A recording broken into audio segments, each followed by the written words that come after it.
Losing a job can feel like a punch in the gut, a blow that leaves you questioning your worth and future. But here's the thing. Getting laid off doesn't have to crush your hopes of finding a new job. And a gap in employment doesn't have to force you to settle for less or stop you from living life on your own terms. Believe it or not, a layoff can be a blessing in disguise. A hidden gem that shows how adaptable you are, how versatile your skill set is, and the true value of the experience you carry. So let's focus on that. Today's episode is all about transforming the setback of a layoff into a setup that can carry you into a brighter future and a better job. Hey there, dream chasers, budding creators, and rising entrepreneurs. It's me, Lola. You are listening to the Smoking Profit Podcast, where I share inspiration that's actionable to build you up spiritually, creatively, and socially. The words you use to describe a layoff matters big time, because the words you use can craft a layoff story that harnesses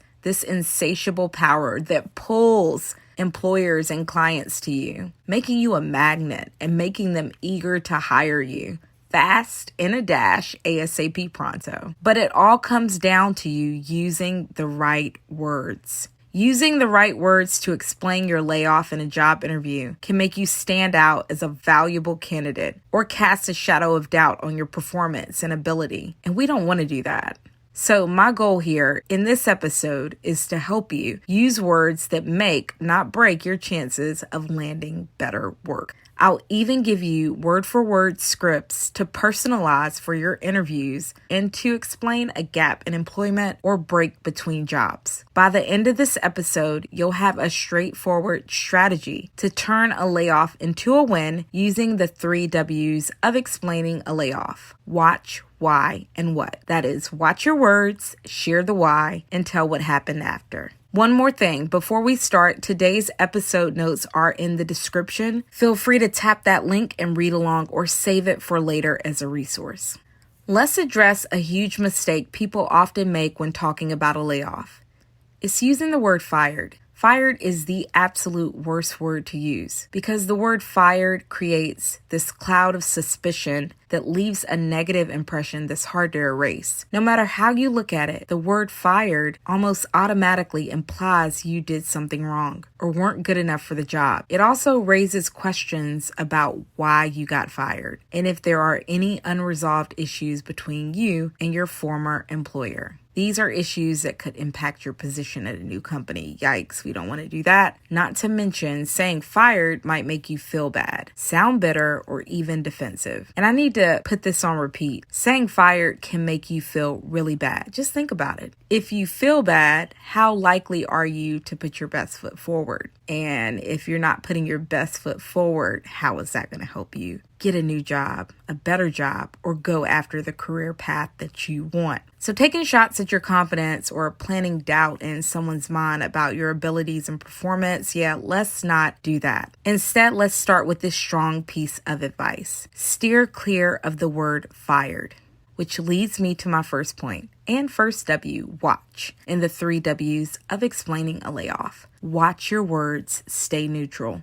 You already know that words have incredible power. They shape and influence how others see our experiences, empathize with us, and relate to us. That means when it comes to explaining a layoff, the words you use can shape the narrative and make a big difference in how people see you and understand your situation, how they relate to you, how they connect with you, and it can help people remember you and prayerfully want to help you and hire you or outsource you for some work. I mentioned this on social media, but maybe not here with you yet. Before I met and married my husband, Dante, we worked for the same company. Back then, we didn't know each other at all. We didn't work in the same area. We didn't have any common connections, or at least any that I knew of, and we didn't see each other often. I think we shared one elevator ride together, and in that elevator ride, I asked him how tall he was because he's super tall, and that was it. He was friendly, polite. Neither one of us were flirting. It was not like that at all. It was just friendly work conversation. Boom, have a great day. But then a story ended up bringing us together. So here's how it happened. FBI agents were at our job talking about financial crimes and human trafficking, a very serious thing. And in that meeting, I shared a story. Now, according to Dante, I ran out of the meeting crying. I don't think it happened like that. And also, I didn't know Dante was at the meeting. But according to me, I shared a story at the meeting. It was a personal story. It was an expression of gratitude and thanks. And in remembering something, I started tearing up, which I could probably do right now at this moment. But anyways, I was so embarrassed. Like I just said thank you, wrapped up that little thank you note in that story time, and I walked out of the meeting. Now, after that, Dante actually noticed me. He had seen me, but the story helped him notice me. And today we're married. My point is, the layoff story you share can help you stand out. Then cause someone to notice you, believe in you, give you a chance, and help you get better work. So here's the key. Watch your words and stay neutral with neutral words. Neutral words show you're a professional who understands the realities of the business world and someone that can adapt to change. Here are some neutral words and phrases to use. Budget cuts,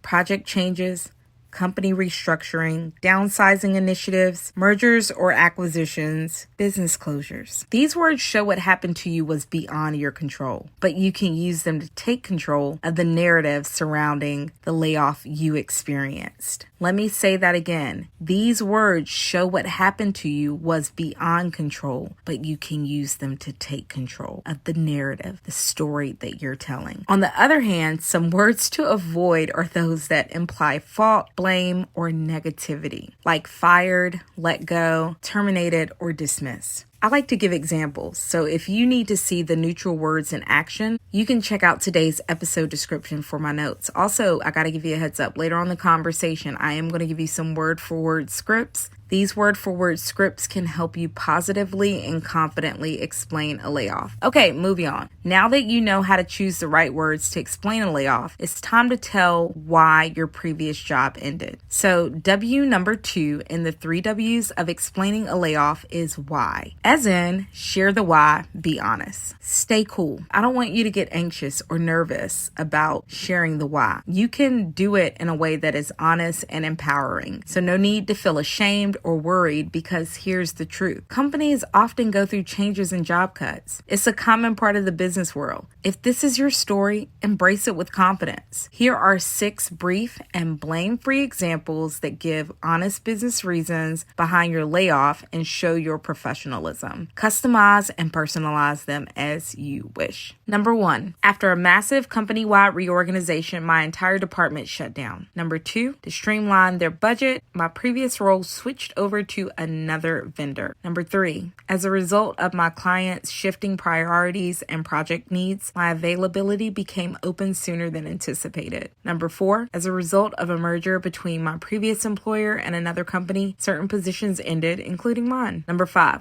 I worked on a project with a set timeline and budget. The company had lower than expected earnings for 3 consecutive quarters, so the contract ended sooner than planned. And number 6, my previous company faced financial challenges leading to major overhauls and staff downsizing. They made the hard decision to lay off employees based on seniority. As a new hire, I was affected. Now that we've covered the why behind your job ending and some brief and blame-free ways to say that, let's move on to the final W. What? Here's where you go off, where you shine, and where you showcase your incredible strengths. And you do that by telling what ways you grew after the layoff. That means share what you did and how you took time to enhance your skill set. This is where you confidently navigate the conversation and shape the narrative. Did you take any courses? Did you volunteer for experience? These actions show you're proactive, optimistic, and determined. Ready for those word-for-word scripts I promised to share with you earlier? Well, they're coming next. You can personalize these word-for-word scripts for your next job interview, maybe your next networking experience, maybe you're passing by someone that you used to know, y'all are talking on an elevator and you're catching up. Share it there, at a school function, making small or big talk wherever your opportunity pops up and is appropriate. So the first script is courses, certifications, and volunteering. Oh my.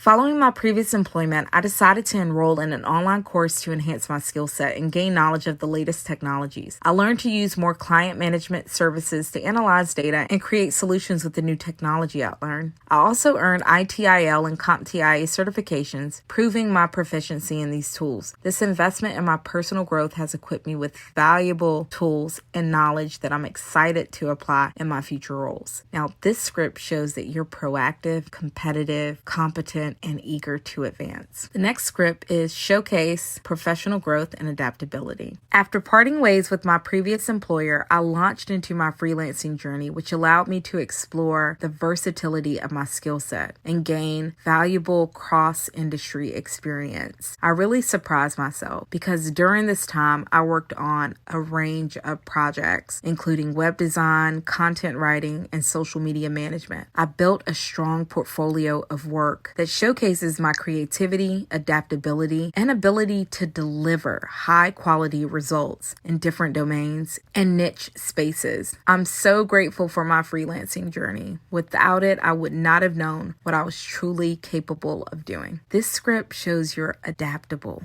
optimistic, and that you carry cross-industry skills that can transfer and work in many different roles within an industry or even across different industries. And the last script is a layoff to some and a success story to others. Following the unexpected layoff, I chose to dedicate my time to volunteering at a local business facing financial challenges. I focused on their social marketing. Through my efforts, I boosted their online growth and visibility. I helped increase their followers by 50%, engagement by 40%, and sales by 30%. This experience allowed me to develop a deep understanding of different platforms and tools to optimize an organization's online presence and drive actual results that can be turned into profits. Here's the best part. I did this organically too. This script shows that you are not only optimistic, but you're thoughtful, you're competitive, and you're willing to help others.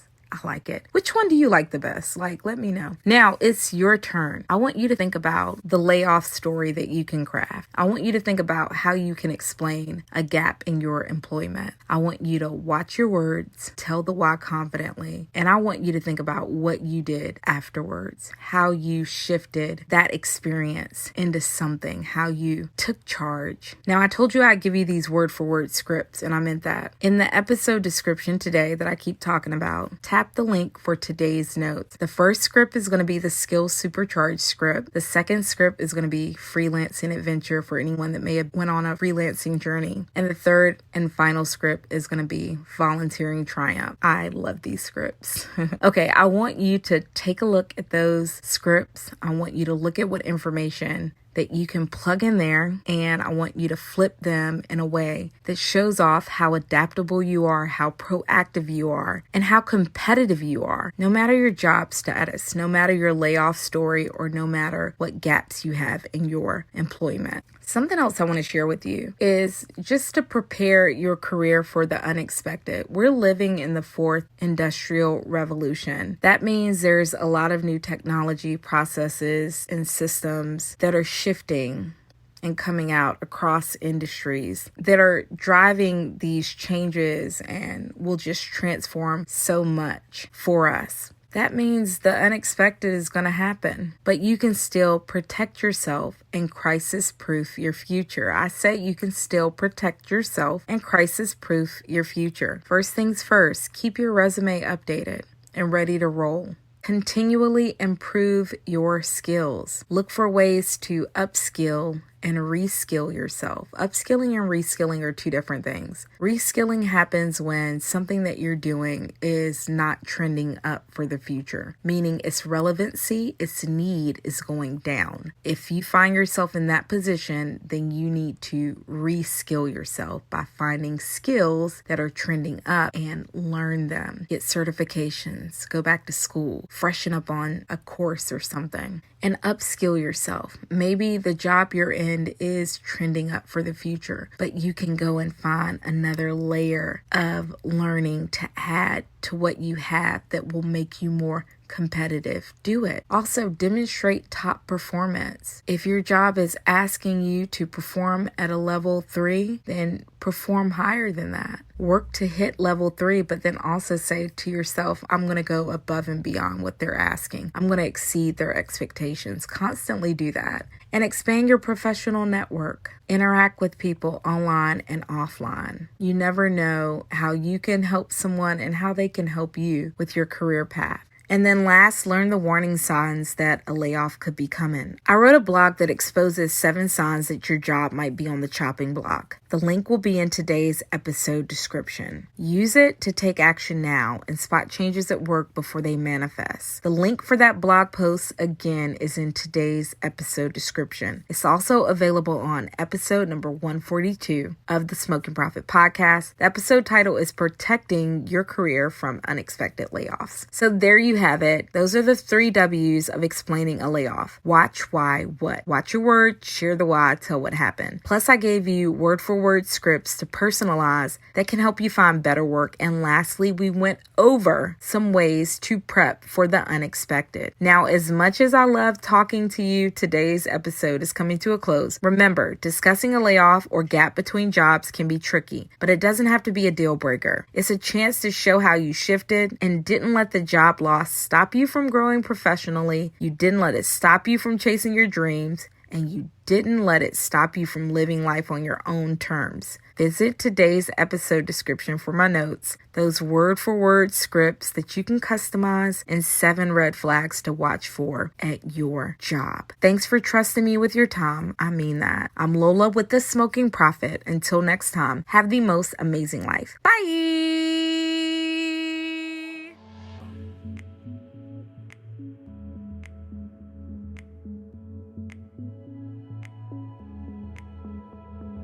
Spiritually, creatively, socially. Spiritually, creatively, socially. Do life, do it better, do it better. Do life, do it better, do it better. The Smoking Profit will inspire and equip you. The Smoking Profit takes your skills and gifts and mold you. Do life, do it better, do it better.